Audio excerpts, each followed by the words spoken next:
Welcome to fandom. তো চলে এসেছি আরেকটা আপডেটের ভিডিও নিয়ে। তো অনেকগুলো আপডেট রয়েছে ছোটো ছোটো, সেগুলো নিয়ে তো অবশ্যই তোমাদের সাথে আলোচনা করবো। আর তার সাথে বড় কথা, আজকে কিন্তু এএফসি এশিয়ান কাপের কোয়ালিফায়ারের ম্যাচ রয়েছে ইন্ডিয়ার, তো সেটা নিয়েও কথা বলবো। কিন্তু তার আগে যারা এখন অবধি চ্যানেলটা সাবস্ক্রাইব করনি, তো অবশ্যই কিন্তু সাবস্ক্রাইব করে দিও, তার সাথে বেল আইকনটাও ক্লিক করে দিও রেগুলার নোটিফিকেশান পাওয়ার জন্য। যারা এখন অবধি আমাদের ফেসবুক ইনস্টাগ্রাম পেজগুলো ফলো করনি, অবশ্যই ফলো করো। ডিসক্রিপশানে কিন্তু লিঙ্ক দেওয়া রয়েছে, ওখানে কিন্তু আমরা টুর্নামেন্ট বা ট্রায়ালে যে আপডেটগুলো হয় সেগুলো কিন্তু দিই। তো প্রথমেই আসি যেই আপডেটগুলোতে, তো তার মধ্যে বলে দিই যে আজকে কিন্তু ইন্ডিয়া ন্যাশনাল টিমের ম্যাচ রয়েছে। সেই ম্যাচটা কিন্তু দেখাবে ফ্যান কোড অ্যাপে, এবং এটা কিন্তু খুবই গুরুত্বপূর্ণ ম্যাচ। যেন আগের ম্যাচটাতে, মানে আগের যে কোয়ালিফায়ারের ম্যাচটা ছিল গ্রুপ লিগের, সেটাতে কিন্তু খুব একটা আশাতীত ফল হয়নি। তো আজকের ম্যাচটা যদি জেতে, তাহলে কিন্তু একটা চান্স থাকবে পরের রাউন্ডে যাওয়ার বা কোয়ালিফাই করার। তো সেই জায়গা থেকে আজকের ম্যাচটা কিন্তু জিততেই হবে, এরকম একটা ম্যাচ। যদিও অ্যাওয়ে ম্যাচ হংকংয়ের সাথে, হংকংয়ের মাটিতে, তো সেখান থেকে কীরকম পারফরমেন্স করে সেটাই হচ্ছে দেখার। যদিও কিন্তু থাইল্যান্ডের সাথে ম্যাচটা কিন্তু 2-0 হেরেছে। আর সবচেয়ে বড় ব্যাপার যেটা হচ্ছে, এআইএফএফের তরফ থেকে কিন্তু একটা প্রাইজ মানি অ্যানাউন্সমেন্ট করা হয়েছে ইন্ডিয়ান টিমের জন্য। যদি হংকং ম্যাচটা, মানে আজকের ম্যাচটা যদি জিততে পারে, তাহলে পুরো টিমকে টোটাল 42 লক্ষ টাকা দেওয়া হবে, যেটা কিন্তু পুরো টিম যত অফিসিয়াল বা প্লেয়ার, মানে যত প্লেয়ার রয়েছে তাদের মধ্যে কিন্তু ওটা ইকুয়ালি ডিস্ট্রিবিউট হবে। তো সেই জায়গা থেকে কিন্তু অবশ্যই এটা একটা ভালো উদ্যোগ প্লেয়ারদের মোটিভেট করার জন্য। কারণ ইন্ডিয়ান ন্যাশনাল টিমের প্লেয়ারদের কিন্তু স্যালারি বা পার ডে যে ওয়েজেস থাকে, সেটা কিন্তু খুব হাইফাই নয়। তো সেই জায়গা থেকে কিন্তু এটা একটা ভালো অ্যানাউন্সমেন্ট এআইএফএফের তরফ থেকে কল্যাণ চৌবে গতকালকেই করেছে। যদি হংকং ম্যাচ জিতে, তাহলে কিন্তু 42 লক্ষ টাকা পুরো টিমকে দেওয়া হবে। তো সেইটার বেসে কীরকম পারফরমেন্স করে ন্যাশনাল টিম, আর হংকংকে হারাতে পারে কিনা সেটাই হচ্ছে দেখার। যদিও এর আগে যতবার হংকংয়ের সাথে দেখা হয়েছে, বেশি ম্যাক্সিমাম বারই জিতেছে, একবার বোধহয় হেরেছে আর একবার বোধহয় ড্র হয়েছে। তো সেই জায়গা থেকে কিন্তু সুযোগ তো আছেই অবশ্য, কিন্তু পারফরমেন্স সেই লেভেলেই করতে হবে, না হলেই কিন্তু সমস্যা। তো এরপরে আসি বাকি যে আপডেটগুলোতে, তো সেগুলো নিয়েই কথা বলি একটু। সের মধ্যে ট্রান্সফার আপডেট তো অনেকগুলো রয়েছে।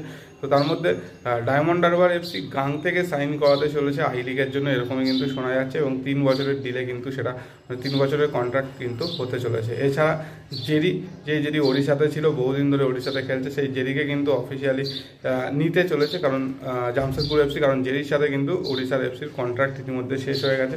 তো সেই জায়গা থেকে যেহেতু জেরি জামশেদপুরে একটা সময় খেলে গেছে, তো সেখান থেকে কিন্তু জেরিকে আবার নিজেদের দলে নেওয়ার জন্য মুখিয়ে রয়েছে জামশেদপুর এফসি। তো এই ট্রান্সফারগুলো তো রয়েছে, এই আপডেটগুলো তো রয়েছে, কিন্তু এই মুহূর্তে মার্কেটে যেটা সবচেয়ে বড় মানে আলোচনার বিষয়, বা যেটা নিয়ে সবচেয়ে বেশি পোস্ট বা সব কিছু দেখা যাচ্ছে, সেটা হচ্ছে পাঞ্জাব এফসির প্লেয়ার অভিষেক। তো এই অভিষেক কিন্তু গত সিজনে পাঞ্জাব এফসির হয়ে অসাধারণ একটা পারফরমেন্স করেছে। আর আমি অনেক দিন ধরেই ভিডিওতে বলে আসছি যে অভিষেককে নেওয়ার জন্য কিন্তু ইস্ট বেঙ্গল, মোহনবাগান দুজনেই কিন্তু টার্গেট করে রেখেছিল, এবং ইস্ট বেঙ্গল অনেক দূর ওর সাথে কথাবার্তা বলেছে, এবং মানে অফিসিয়ালি যেই অফার বা কন্ট্রাক্ট রিলেটেড সেই সমস্ত কথাবার্তাও কিন্তু বলেছে। কিন্তু যেহেতু দেখছে অভিষেকের ডিমান্ড হাই, ইস্টবেঙ্গল, মোহনবাগান দুজনেই কিন্তু চাইছে, এবং প্রায় দুজনের মধ্যে একটা ডার্বি চলছে। তো সেই জায়গা থেকে কিন্তু পাঞ্জাব এফসি ও ট্রান্সফার ফিস পরিমাণ কিন্তু যথেষ্ট বাড়িয়ে দিয়েছে।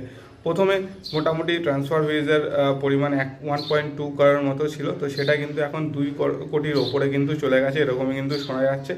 এবার সেই জন্যই যে ইস্টবেঙ্গল বা মোহনবাগান এই হিউজ পরিমাণ ট্রান্সফার ফিস দিয়ে অভিষেককে নেবে কিনা সেটাই হচ্ছে দেখার। কারণ অভিষেকের সাথে কিন্তু আরও 1 বছরের কন্ট্রাক্ট রয়েছে, মানে 2026 অবধি কিন্তু পাঞ্জাব এফসির কন্ট্রাক্ট রয়েছে।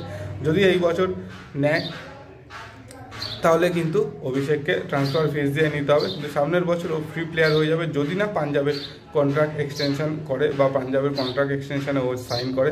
তো সেটাই হচ্ছে দেখার যে অভিষেক নিজে কি করতে চায় বা ওর এজেন্ট কি করতে চায়, আর ইস্টবেঙ্গল, মোহনবাগান ওর জন্য কত দূর অবধি যেতে পারে। যদি এই হিউজ পরিমাণ ট্রান্সফার ফিস থাকে, তাহলে কতটা এগোবে দুই পক্ষ, সেটাই হচ্ছে দেখার। কারণ দুজনেই কিন্তু চাইছে ওকে, আর অবশ্যই এটা একটা ডার্বি বলা যাবে, কারণ অভিষেককে ইস্টবেঙ্গলও চাইছে, মোহনবাগানও চাইছে। অবশ্যই মোহনবাগানের যেহেতু সঞ্জীব গোয়েঙ্কা যাকে চায় তাকেই নিয়ে ছাড়ে, এরকম একটা মেন্টালিটি রয়েছে, তো সেখান থেকে অবশ্যই অ্যাডভান্টেজ মোহনবাগান হতেই পারে।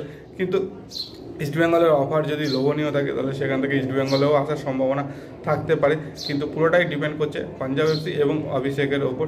তো ওরা দুজনে কী করবে সেটা হচ্ছে, পাঞ্জাব এফসি যদি ট্রান্সফার ফিসটা কমায় তাহলে একটা সম্ভাবনা রয়েছে, আর অভিষেক নিজে যদি পাঞ্জাব ছাড়তে চায় তাহলে একটা সম্ভাবনা রয়েছে, কিন্তু তার আগে অবধি সেরকম কিন্তু কোনো সম্ভাবনা নেই। তাও এটার জন্য আরও কিছুদিন কিন্তু ওয়েট করতেই হবে যে অভিষেককে নিয়ে কী হয়, কারণ খুব তাড়াতাড়ি এটা সিদ্ধান্ত কিন্তু হবে না। তো এগুলোই মোটামুটি আপডেট ছিল, যা যা আপডেট ছিল তোমাদের সাথে শেয়ার করে দিয়েছি।